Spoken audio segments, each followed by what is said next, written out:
his lawyers, they got so desperate, it seemed, towards the end of trying to convince the judge to let Diddy pretty much be under house arrest.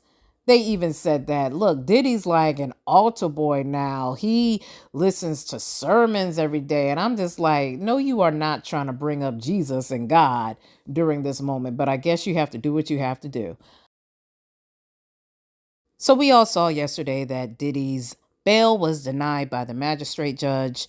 His attorneys immediately appealed that decision, and today they had that hearing before another judge, and that judge struck down the bail as well.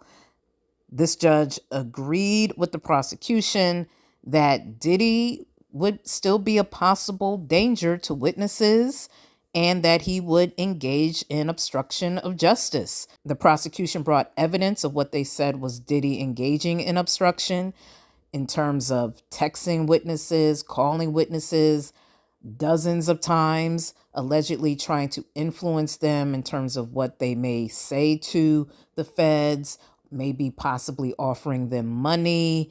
This is what the prosecution is alleging. And so they brought the goods with that. And they also even shared text messages where maybe a witness even said that listening to Cassie's story really reminded her of her story with him. So there's a lot that I think the prosecution has, and they shared a little bit of it even during this bail hearing.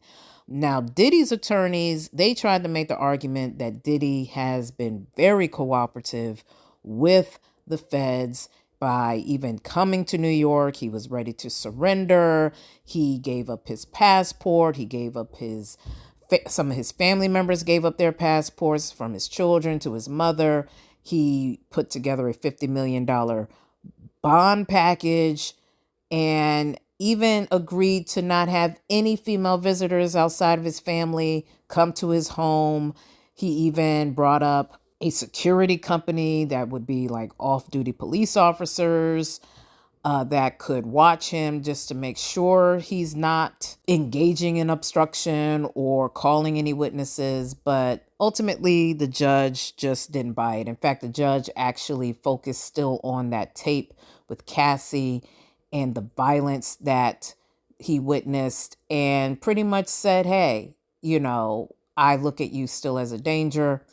And in terms of the obstruction of justice, I mean, apparently Diddy had contacted people even after the raids. So they just look at him like he is still very much a threat, and that you can't really trust his words because he, in essence, denied ever harming Cassie until that video came out. Then he had to own up to it. So the prosecution pretty much just said he's not someone you can really trust. And the judge seemed to agree with that. But it was funny because his lawyers, they got so desperate, it seemed, towards the end of trying to convince the judge to let Diddy pretty much be under house arrest.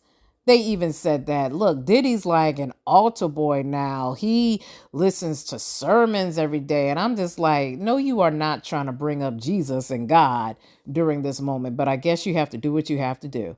But again, the judge ruled Diddy has to remain in jail until the trial. And it's looking like because of that, his attorneys may try to work for a speedy trial, although they recognize the prosecution has a lot of data they have to go through.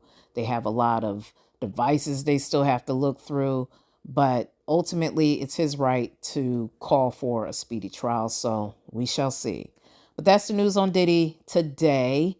And we'll see where this goes. Have a feeling there'll be probably more information that comes out, maybe even other parties that may be mentioned. But that's where we are today. Peace.